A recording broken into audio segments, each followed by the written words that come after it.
Hello students, so this is Tulika Sengupta and today I will be narrating your first chapter, The Last Lesson. Yeah, the name of this chapter is The Last Lesson from class 12. So this is one ID of mine, one channel of mine where I give you audiobooks and you can also subscribe to another channel where I do provide all the descriptions and summaries of these chapters. I'll give the link in your description box. So, starting this chapter, we have about the author. Who was the author? Alphonse Daudet, from 1840 to 1897, was a French novelist and short story writer. The Last Lesson is a set in the days of Franco-Prussian War, 1870 to 1871, in which France was defeated by Prussia, led by Bismarck. Jo- Prussia then consisted of what now are the nations of Germany, Poland, and parts of Austria. In this story, the French districts of Alsace and Lorraine have passed into Prussian hands. Read the story to find out what effects this had on the life at school. Talking about the lesson, I started for school very late that morning and was in great dread of a scolding, especially because M. Hamel had said that he would question us on participles, and I did not know the first word about them. For a moment, I thought of running away and spending the day out of doors. It was so warm, so bright. The birds were chirping at the edge of the woods, and in the open field back of the sawmill, the Persian soldiers were drilling. It was all much more tempting than the rule of participles, but I had the strength to resist and hurried off to school. When I passed the town hall, there was a crowd in front of the bulletin board. For the last 2 years, all our bad news had come from there. The lost battles, the draft, the orders, and the commanding officer. And I thought to myself without stopping, what can be the matter now? Then, as I hurried by as fast as I could go, the blacksmith watcher who was there with his apprentice reading the bulletin called after me. Don't go so fast, Bub. You will get to your school in a plenty of time. I thought he was making fun of me and reached M. Hamel's little garden all out of breath. Usually, when school began, there was a great bustle, which could be heard out in the street. The opening and the closing of desk lessons repeated in unison, very loud, with our hands over our ears to understand better, and the teacher's great ruler rapping on the table. But now it was all so still. I had counted on the commotion to get to my desk without being seen. But of course, that day everything had to be as quiet as Sunday morning. Through the window, I saw my classmates already in their places, and M. Hamel walking up and down with his terrible iron ruler under his arm. I had to open the door and go in before everybody. You can imagine how I blushed and how frightened I was. But nothing happened. M. Hamel saw me and said very kindly, "Go to your place quickly, little Franz. We were beginning without you." I jumped over the bench and sat down at my desk. Not till then, when I had got a little over my fright, did I see that our teacher and on his beautiful green coat, his frilled shirt, and the little black silk cap all embroidered that he never wore except on inspection and prize day. Besides, the whole school seemed so strange and solemn. But the thing that surprised me most was to see on the desk back bench that were always empty, the village people sitting quietly like ourselves. Old Hussar with his three-cornered hat, the former mayor, the former postmaster, and several others beside. Everybody looked sad, and Hussar had brought an old primer, thumbed at the edge, and he held it upon on his knees with his great spectacles lying across the pages. While I was wondering about it all, M. Hamel mounted his chair, and in the same grave and gentle tone which he had used to me, said, "My children, this is the last lesson I shall give you. The order has come from Berlin to teach only German in the schools of Alsace and Lorraine. The new master comes tomorrow. This is your last French lesson. I want you to be very attentive." What a thunderclap these words were to me! Oh, the wretches! That was what they had put up at the town hall. My last French lesson? Why? I hardly knew how to write. I should never learn any more. Like, I must stop there? Then? Oh, how sorry I was for not learning my lessons, for seeking birds' eggs and going sliding on the Sar, my books that had seemed such a nuisance a while ago, so heavy to carry, my grammar and my history of the saints were old friends now that I couldn't give up. And M. Hamel too, the idea that he was going away, that I should never see him again, made me forget all about his ruler and how cranky he was.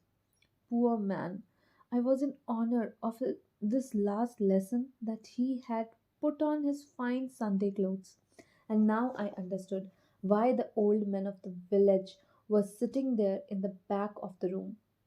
It was because they were sorry too that they had not gone to school more. It was their way of thanking our master for his 40 years of faithful service and of showing their respect for the country that was theirs no more.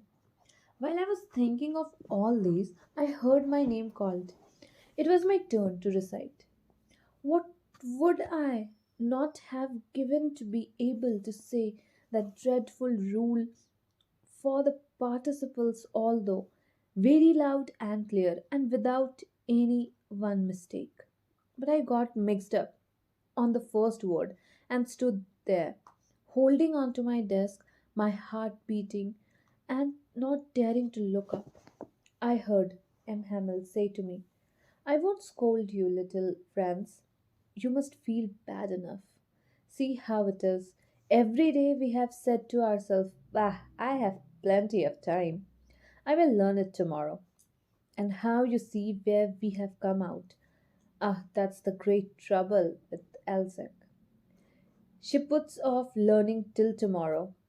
Now, those fellows out there will have the right to say to you, 'How is it you pretended to be Frenchmen and yet you can neither speak nor write your own language?'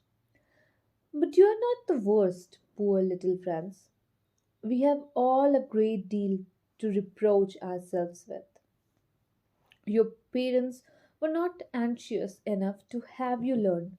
They preferred to put you to work on a farm or at the mill so as to have a little more money. And I have been to blame also. Have I not often sent you to water my flowers instead of learning your lessons? And when I wanted to go fishing, did I not just give you a holiday?" Then, from one thing to another, M. Hamel went on to talk of the French language, saying that it was the most beautiful language in the world, the clearest, the most logical, that we must guard it among us and never forget it. Because when a people are enslaved, as long as they hold fast to their language It is as if they had the key to their prison. Then he opened the grammar and read us our lesson. I was amazed to see how well I understood it. All he said seemed so easy, I think too, that I had never listened so carefully, and that he had never explained everything with so much patience. It seemed almost as if the poor man wanted to give us all he knew before going away, and to put it all into our heads at one stroke. After the grammar, we had a lesson in writing. That day, M. Hamel had new copies for us, written in a beautiful round hand. France, Alsec, France, Alsec. They looked like little flags floating everywhere in the schoolroom. Hung from the rod at the top of our desk, you ought to have seen how everyone set to work and how quiet it was. The only sound was the scratching of the pens over the paper. Once some beetle flew in, but nobody paid any attention to them, not even the littlest ones, who worked right on tracing their fish hooks, as if that was French, too. On the roof, the pigeons cooed very low, and I thought to myself, will they make them sing in German, even the pigeons? Whenever I looked up from my writing, I saw M. Hamel sitting motionless in his chair and gazing first at one thing, then at another, as if he wanted to fix in his mind just how everything looked in that little schoolroom. Fancy! For 40 years he had been there in the same place, with his garden outside the window and his class in front of him. Just like that, only the desks and bench had been worn smooth. The walnut tree in the garden were taller, and the hop vine that he had planted himself twined about the window to the roof. How it must have broken his heart to leave it all. Oh, poor man, to hear his sister moving about in the room above, packing their trunks, for they must leave the country next day. But he had the courage to hear every lesson to the very last. After the writing, he had a lesson in history, and then the babies chanted their ba, ba, beep, bo, boo. Down there at the back of the room, old Hussar had put on his spectacles and, holding his primer in both hands, spelled the letter with them. You could see that he too was crying. His voice trembled with emotion, and it was so funny to hear him that we all wanted to laugh and cry. Ah, how well I remember it, that last lesson. All at once, the church clock struck 12. Then the Angelus. At the same moment, the trumpets of the Persians returning from drill sounded under our windows. M. Hamel stood up, very pale, in his chair. I never saw him look so tall. My friends, said he, I, I, but something choked him. He could not go on. Then he turned to the blackboard, took a piece of chalk, and bearing on with all his might, he wrote as large as he could, Vive France, like long live France. Then he stopped and leaned his head against the wall, and without a word, he made a gesture to us with his hand. School is dismissed. You may go. So, this was your whole chapter. To listen all these audios, please do like, share, and subscribe my channel. You'll get new updates every day. So that's all for today. Thank you very much.